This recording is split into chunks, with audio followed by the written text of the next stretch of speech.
بسم الله الرحمن الرحيم الحمد لله والصلاة والسلام على رسول الله أما بعد السلام عليكم ورحمة الله وبركاته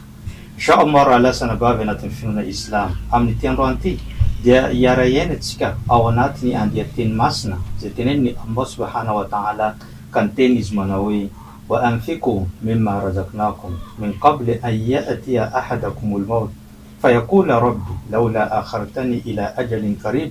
fa asaddaka wa akum min as-salihin sadaqa Allahu al-aliyyul azim.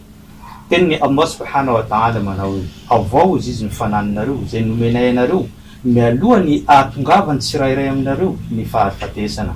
satria rehefa tonga eo amin'ny tsirairay ny fahafatesana amin'izay fotoana zay dia iteny izy amin'ny tompo manao hoe o ry tompo Allah, ome fotoana foy za hijanona ety ambony tany mba hamoahako izany harena zay nomenao ahy izany ary ho isan'ireo olona mpanao asa soa ny tena.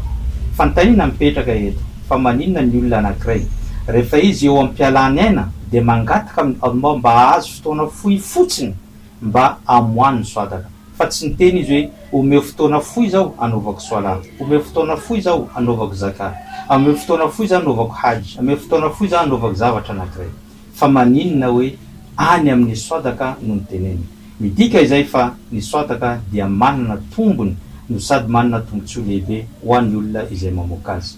Ary mpaminany sallallahu alaihi wasallam manazava izany tombotsoa azo amin'ny famoahana ny soataka na ny fanomezana zany amin'ny alalan'ny hadisy manao hoe walisodak fadlun azim, ary ny soataka dia azahoana tombotsoa lehibe satria nahoana fa hiya tudawi almarad, satria ny famoahana ny soataka dia manasitrana ny aretina izay misy amin'ny olona anankiray. Zany hoe ny olona anankiray rehefa mahatsapa izy marary dia ny zavatra tokony ho tonga ao an-tsainy voalohany dia ny famoahana ny soataka, satria mpaminany sallallahu alaihi wasallam miteny amin'ny hadisy hafa manao hoe dawu mardakum bisataka, aoka ho zay sitraninareo ny mararinareo amin'ny alana famoahana an'izany soataka izany.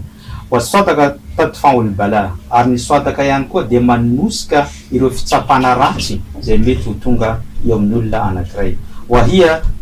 tuyassiru al-umur, ary ny soataka ihany koa dia manamora ny fiainatsarotra izay andalovan'ny olona anankiray. Wa tajlibu rizqa, ary ny soataka ihany koa dia mitondra na misintona amin'izany riska zany, misintona ny riska na ny anjara-pahasoavana zay tonga ao aminao. Wa tudfi'u ghadabu rabb, ary ny soataka ihany koa dia mamafa ny hatezerany tompo Allah subhanahu wa ta'ala. Eo anatran'izay raha lasana vavy anatin'ny fianana Islam, ireo mpanaradia mpaminany sallallahu alaihi wasallam, indrindra imamantsika Aisha, rehefa izy amoaka soataka dia tsy mitsahatra izy alainy le volana zavatra zay avoakany soataka asindranomanitra mba ho manimanitra obeny izany olona izany.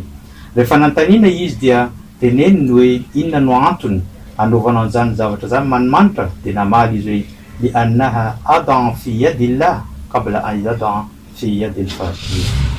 Izy io izy dia apetrako eo ampelantanany Allah mialohany ametrahako azy ampelantanany mahanitra anankiray. Midika zany rehefa anao moka soataka dia mametraka an'izany soataka zany eo ampelantanany Allah alohany ametranao azy amin'ny tanany olona mahanitra anankiray. Etintsika maranina azy dia rehefa nanomboka naraka mpaminany sallallahu alaihi wasallam tamin'ny aretina zay nitondra azy amin'ny fahafatesana dia namory ireo vadiny izy ka niteny izy manao hoe awwalukunna ilhaqan bi yawm al-qiyamah atwalukunna yadan,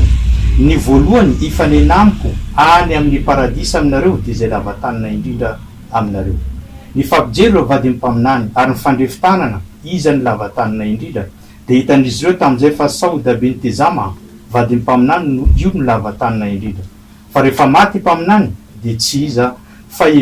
Zainab binti Jahsh no voalohany maty taorinan zany ka nifanena tamin'ny mpaminany sallallahu alaihi wasallam, satria nahoana Zainab binti Jahsh no vadiny mpaminany mpamoaka soataka indrindra, ka izay nahatonga azy nahazo an'izany toeram-boninahitra eo akaiky ny mpaminany indrindra amin'ny andro farany sy eo na amin'ny voalohany amin'ireo vadiny rehetra keto ambony tany. Zay nga mba fampatsiahivana mahakasika ny famoahana ny soataka, ka izao volana Ramadan anisany volana famoahana ny soataka anampinao ny manodidina, anampinao ny namanao, ny vady aman-janakao, ny fianakavianao, aoka tsika samy fanampy satria ny fanampiana no mitondra tsika makany amin'ny fahasambarana. Wa hadha wa jazakumullahu khairan, wassalamu alaikum wa rahmatullahi wa barakatuh.